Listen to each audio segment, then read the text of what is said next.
Assalamualaikum warahmatullahi wabarakatuh.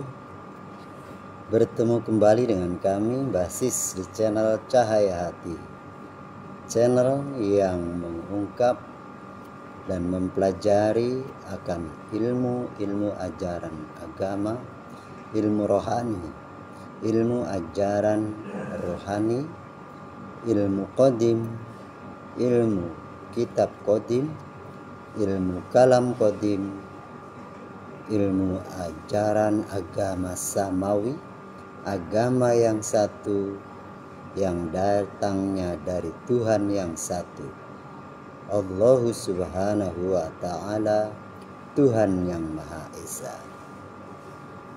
Dalam kesempatan malam hari ini, saudara-saudaraku pemirsa dimanapun Anda berada, bersama kami Basis, kita akan mempelajari, mengkaji pendalaman ilmu rohani, ajaran agama rohani. Karena hakikat agama, hakikat ilmu adalah dari Sang Maha Rohani, Tuhan yang satu, dan menurunkan, mengutus utusan yang satu, kitab yang satu, ajaran agama yang satu pula.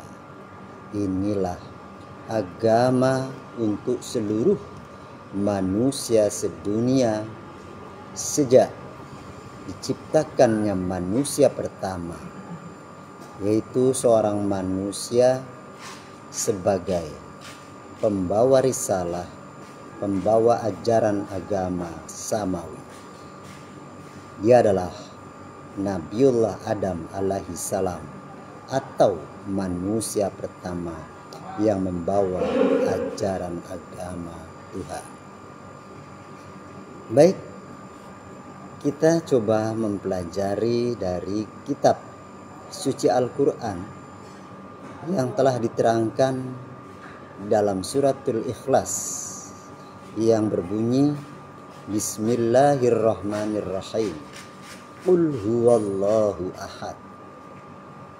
Ya, katakanlah bahwa Tuhan Allah itu satu. Nah, pemirsa dimanapun Anda berada, pahami, Tuhan itu satu.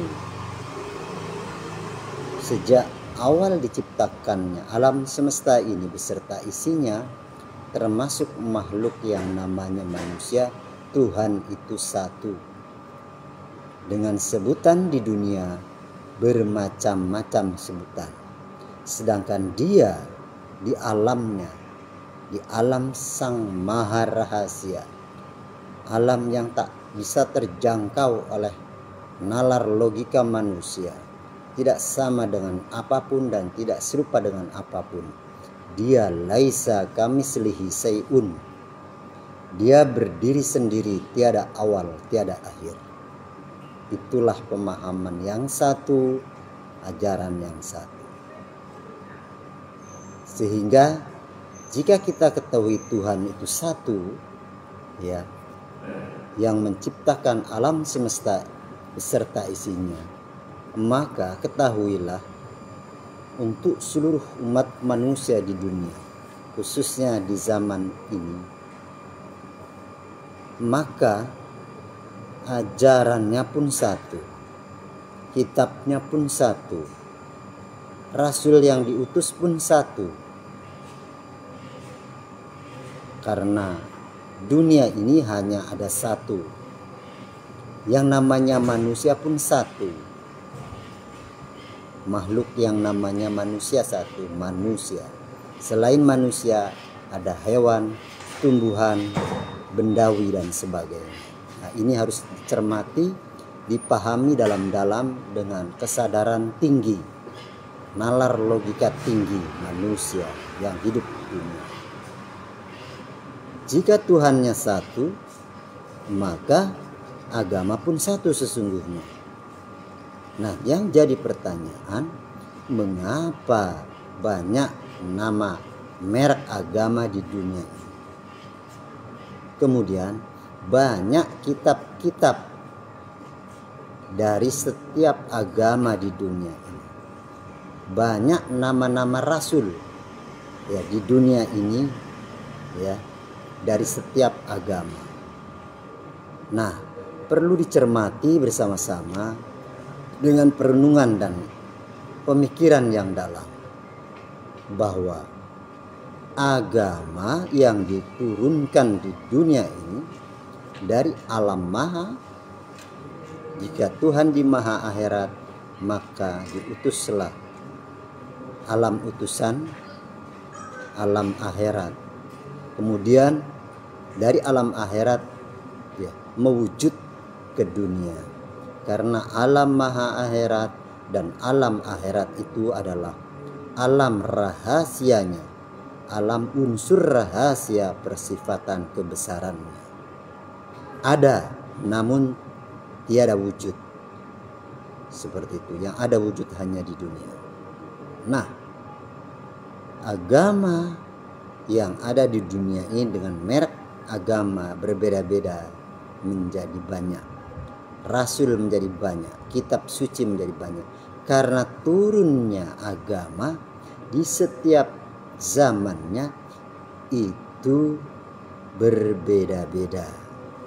Berbeda zaman, berbeda ruang dan waktu, dan berbeda pembawanya. Nah, hal ini harus dipahami. Setiap ajaran agama itu datangnya dari Tuhan di dunia ini. Kemudian setiap ajaran agama yang sudah rusak, yang sudah tidak terhubung dengan Tuhan, maka Tuhan menurunkan kembali, mengutus kembali, atau diwarisi kembali ilmu Tuhan itu kepada manusia yang dipilih, dikehendaki oleh Tuhan itu sendiri di setiap zamannya. Sehingga ajaran agama tersebut menjadi banyak karena di dunia. Padahal intinya hanya satu. Agama kodim, ilmu kodim, kitab kodim, rasul kodim, Tuhan yang maha kodim itu satu. Kodim di sini artinya yang gaib, yang terdahulu, ya, yang tidak sama dengan dan tidak serupa dengan apapun itu. Itu merupakan unsur Tuhan, rahasia Tuhan, cahaya Tuhan, unsur sifat Tuhan, sifat rahasianya, sifat cahayanya, sifat nurnya, sifat zatnya, sifat asma'nya, sifat gerak atau af'alnya, dan semuanya itu mewujud ke dunia. Nah, karena agama, ajaran agama ya, semuanya itu berasal dari alam akhirat, unsur rohani, maka praktek ibadah itu sesungguhnya di alam akhirat. Yang mempraktekkan itu adalah unsur ruh, ruhani, bagian daripada Tuhan. Unsur yang hidup, yang kekal, yang bako, yang mutlak dari Sang Maha Bako, Maha Mutlak, Maha Ruh. Dia hidup kekal. Unsur tersebut, unsur ruh, unsur rohani itu kekal, bako, tidak mati, alamnya akhirat. Unsur itulah yang hidup, unsur itulah yang bergerak, unsur itulah yang membuat kebaikan-kebaikan, ya, yang membuat rahmat-rahmat, yang membuat menjadi bagian daripada kebesaran Tuhan itu sendiri. Nah, dari alam itu seluruhnya mewujud ke dunia, karena itu adalah sebuah persifatan. Persifatan itu di dunia mewujud karena sifat Tuhan itu wujud. Itu yang harus dipahami dan diketahui oleh seluruh manusia di dunia ini. ajaran agama berasal dari alam akhirat, unsurnya ruh, rohani, yang praktek hakikatnya sesungguhnya adalah ruh itu sendiri, rohani itu sendiri, dan mewujud ke dunia. Ini permasalahan besar, dan ini PR besar untuk seluruh manusia sedunia yang beragama. Harus direnungkan dan dipahami. Jadi ibadah itu adalah praktek hidup bergeraknya ruhani atau ruh di alam akhirat yang mewujud ke dunia sekarang juga. Praktek ruhani di alam akhirat itulah ajaran agama. Itulah ajaran yang mutlak. Itulah ajaran hakiki. Itulah ibadah yang asli, ibadah yang murni, ibadah yang suci dari Sang Maha Suci. Di alam akhirat mewujud sekarang juga ke dunia, menempati wadah jasmani manusia. Jika manusia tidak paham akan ilmu akhirat, ilmu rohani, kemudian praktek ajaran agama, dia tidak paham, dia hanya tahu lewat bahasa, bacaan, dan gerakannya saja di dunia. Itu hanya perbuatan dunia, ajaran agama dunia, dan tidak sampai kepada akhirat atau sampai kepada Sang Maha Akhirat, Tuhan yang Maha Esa, Allahu Subhanahu wa Ta'ala. Pahami, tadi saya sudah sebutkan dalil daripada Tuhan yang satu itu adalah Suratul Ikhlas ayat pertama, Qul huwallahu ahad. Ya. Kemudian ayat yang kedua, Allahu somad. Dialah semuanya di alam maha, alam kerahasiaan. Kalau di Islam namanya arsy. Ya. Alam yang laisa kamislihi syai'un, tidak bisa terjangkau oleh manusia. Itu adalah alam gelombang, alam cahaya, alamnya nur, ya, rahasia. Kemudian hal ini tidak diketahui oleh manusia, maka manusia tidak akan tahu, kenal akan Tuhannya. Tidak mudah terhubung, tersambung dengan Tuhan lewat ajaran agama yang dipraktekkan, karena Tuhan itu maha rahasia. Inilah permasalahannya. Jadi jika ingin mengetahui, jika ingin tahu akan praktek ibadah, harus bertemu dengan ilmu rohani, agama rohani, kalam rohani, kitab rohani, semuanya kodim berada di alam akhirat. Unsur rohanilah yang mempraktekkannya. Nah, di dunia wajib hukumnya manusia mencari ilmu tersebut lewat tempat, lewat sekolah, di mana ilmu rohani itu dipelajari dan dipraktekkan. Ingat kembali, gurunya harus guru rohani,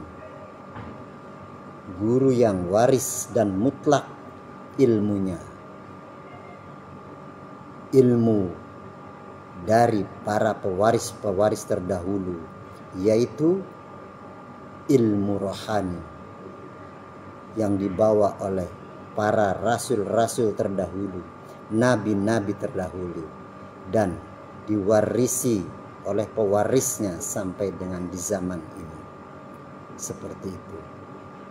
Di zaman ini sebutannya bukan nabi, bukan rasul, tapi pewarisnya. Namun pewarisnya pun sama meneruskan ilmu-ilmu para nabi dan rasul-rasul terdahulu. Itulah yang harus diketahui, ditemukan. manusia yang satu yang membawa ilmu waris dari para nabi-nabi dan rasul-rasul terdahulu. Apakah sebutannya di zaman ini? Nah, jika seluruh manusia di dunia ini memahami, mengetahui isi dari kitab sucinya masing-masing, maka ia akan tahu siapa pewaris ilmu yang mutlak, yang menjadi inti segala ilmu, yang membawa inti segala ilmu, ilmu yang satu dari Tuhan yang satu. Di agama Islam telah disebutkan siapa manusia yang membawa itu adalah tersurat di dalam surat At-Taubah ayat 30 ayat 128. Maaf, kami ulangi. Manusia yang di zaman ini telah disebutkan dalam kitab suci Al-Quran, yaitu surat At-Taubah ayat 128 yang berbunyi, Bismillahirrahmanirrahim. Laqad ja'akum rasulun min anfusikum azizun, dan seterusnya. Baca artinya, pahami artinya. Dia adalah yang tertera pula di dalam surat Al-Kahfi ayat 17. Falam tajidalahu waliyam mursida. Dialah seorang wali,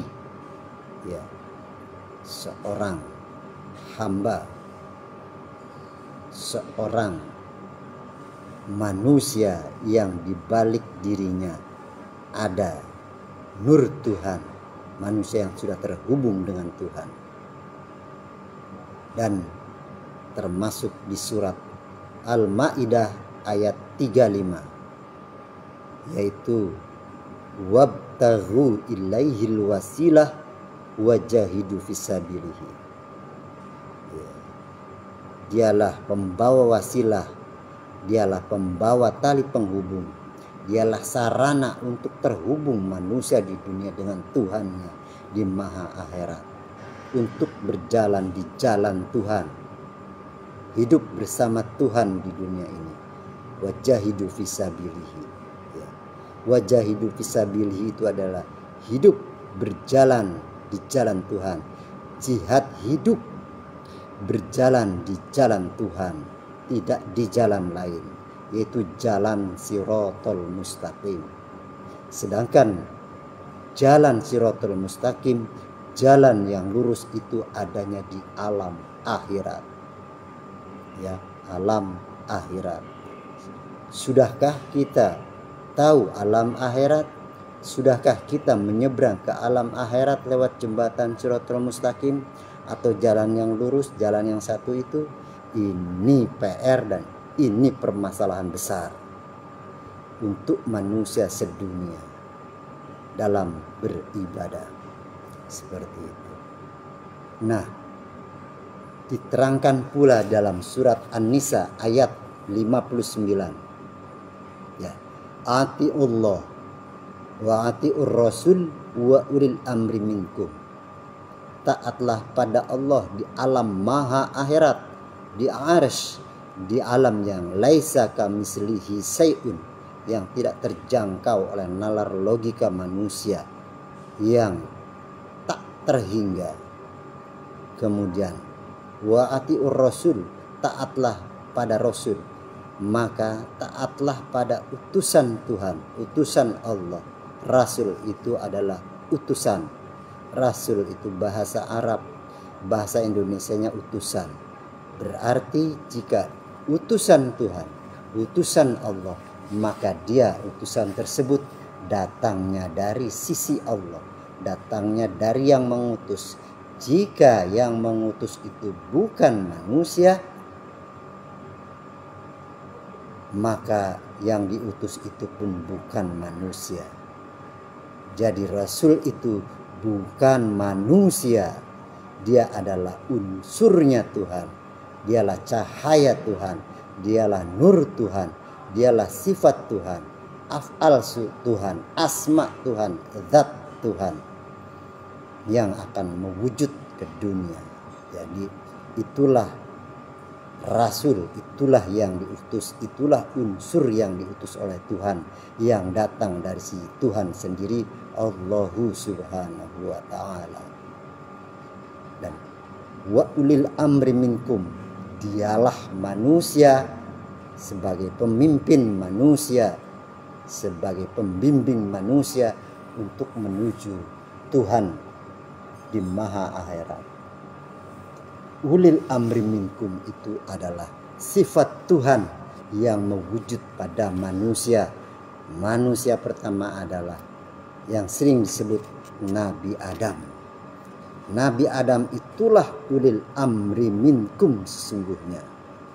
Pahami saudara-saudaraku, para ahli kitab, para penafsir, mufassirin, ahli kitab, ya, ulil amri minkum itu adalah Nabi Adam, contohnya awal manusia yang disebut sebagai ulil amri minkum,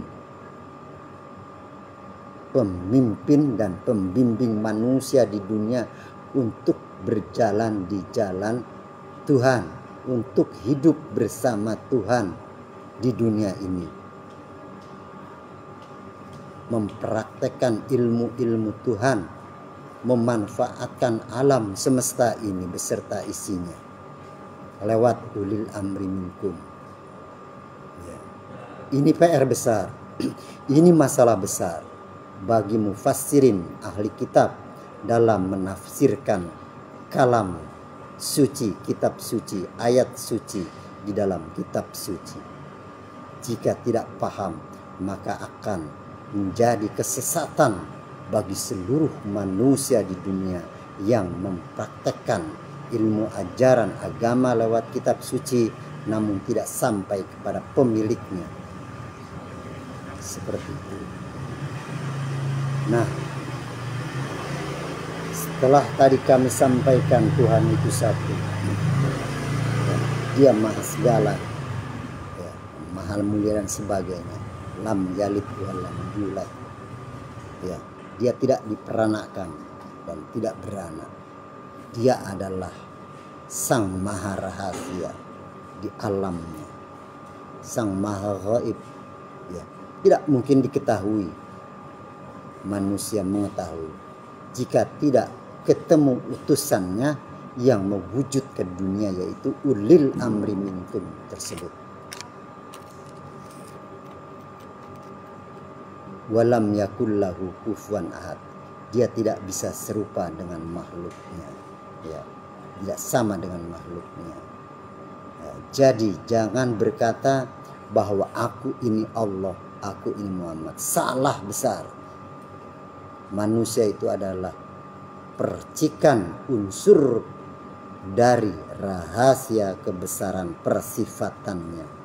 Namun hanya satu manusia yang menjadi unsur rahasia kebesaran persifatannya, yaitu manusia arif billah, manusia yang sudah lebur, manusia yang terhubung dengan Allah di setiap zamannya. Dan dipastikan di setiap zamannya ada manusia yang dipakai wadah tempat sebagai pembawa cahayanya, rahasianya, nurnya, sifatnya, zatnya, asmanya, dan af'alnya, dan mewujud ke dunia karena sifatnya wujud di dunia. Dan umat-umat yang lain jika belajar dengan manusia itu yang disebut ulil amri minkum, dia adalah bagian-bagian percikan daripada manusia yang sudah terhubung dengan Tuhan. Pahami, ada maqalah atau kalimat bersamalah Allah. Jika belum bisa bersama Allah, bersamalah dengan orang yang sudah bersama dengan Allah atau bersama dengan Tuhan. Siapa dia? Dialah arif billah. Ya. Manusia yang makom puncak ruhaniyah, sudah sampai terhubung dengan Allah lewat guru rohani, dengan nurnya, dengan cahayanya. Seperti itu. Tidak bisa dipermainkan, tidak bisa diasal-asalkan, tidak bisa dimudah-mudahkan untuk menuju Tuhan, menuju Allah dalam beribadah. Karena ibadah itu sendiri adanya di alam akhirat lewat unsur rohani yang mewujud pada jasmani alamnya dunia sekarang juga.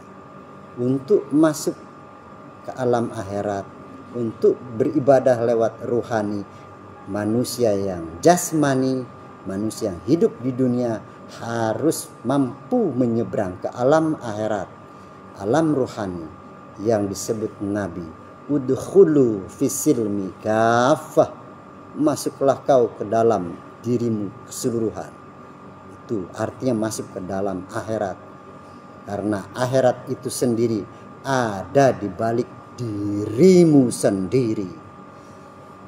Unsur rahasianya, unsur nurnya, unsur sifatnya, unsur zatnya, unsur asmanya, unsur af'alnya, yaitu unsur rohani, unsur rahasia kebesaran persifatan Tuhan. Jika manusia beribadah di dunia lewat jasmaninya, lewat akal pikirannya, maka itu hanya sebatas praktek ibadah duniawi, ajaran agama yang dipraktekkan lewat bacaan, walaupun itu dari kitab suci, dari guru, itu batasannya dunia, tidak sampai pada akhirat, tidak sampai kepada Sang Maha Akhirat, artinya tidak sampai pada Tuhan. Kata Nabi, amalnya ngambang, ya, amalnya ngambang, tidak sampai pada Tuhan. Nah, diperintahkan untuk bersolawat, ya, untuk bersolawat. Ingat, apa maksud solawat? Solawat itu adalah kekasih Nabi. Solawat itu adalah utusan Nabi, si pembawa ilmu Nabi, si pembawa wahyu Nabi. Dia seorang manusia di dunia. Dahulu Nabi Muhammad, Nabi Isa, Nabi Musa, Nabi Ibrahim, dan sebagainya sampai Nabiullah Adam alaihissalam. Di zaman ini ada pewarisnya juga, si pembawa solawat, si pewaris solawat. Temui manusia tersebut. Seperti itu, sehingga jika bertemu akanlah mendapat syafaat, pertolongan. Apa itu syafaat atau pertolongan? Dia akan diajarkan, dia akan dibimbing, dia akan dipimpin untuk masuk alam akhirat dan beribadah dengan unsur Tuhan, unsur ruh, unsur rohani di alam akhirat yang mewujud ke dunia lewat jasmani.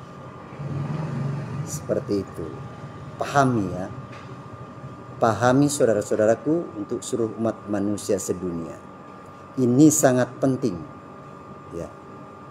Praktek agama, praktek ibadah yang dilakukan lewat jasmani dan akal pikir manusia, ya, panca indera manusia, namun tidak paham akan akhirat, ilmu rohani, agama rohani dari Sang Maha Rohani, tidak bisa nyebrang di alam akhirat, alam rohani, alamnya rohani, maka sia-sia ibadahmu, sia-sia ibadahmu, sia-sia hidupmu di dunia.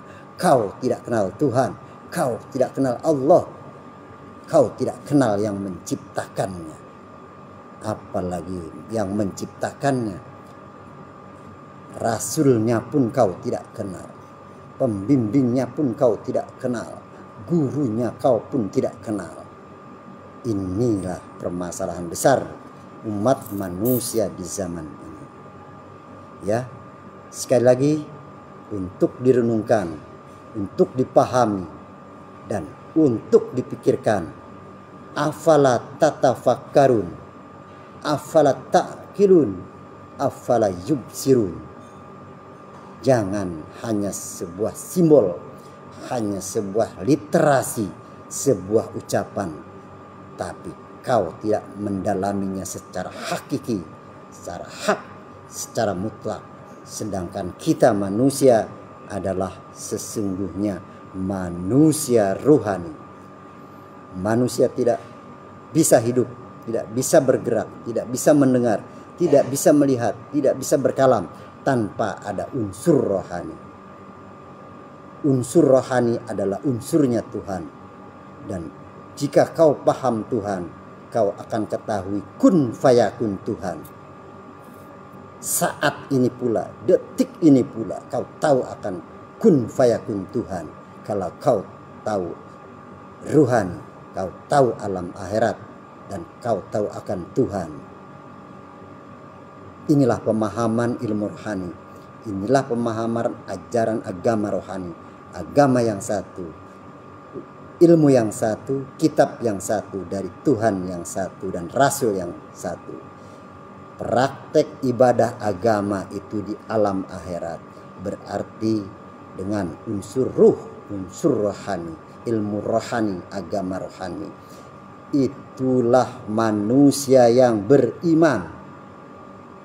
Itulah manusia yang disebut mukmin.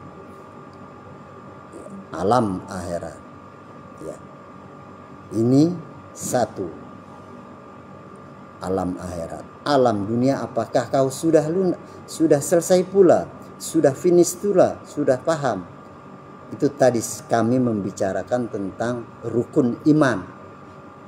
Iman kepada Allah, kitab Allah, malaikat Allah, rasul Allah, hari akhir, dan qada dan qadar. Itu semua ada di alam akhirat. Itu rukun iman. Rukun Islam itu dunia, itu wujud, itu jasmani. Rukun Islam itu ada 2 kalimat syahadat. Ya, 2 kalimat syahadat. Sudah sahkah kamu untuk orang Islam dan agama-agama lain pun sama?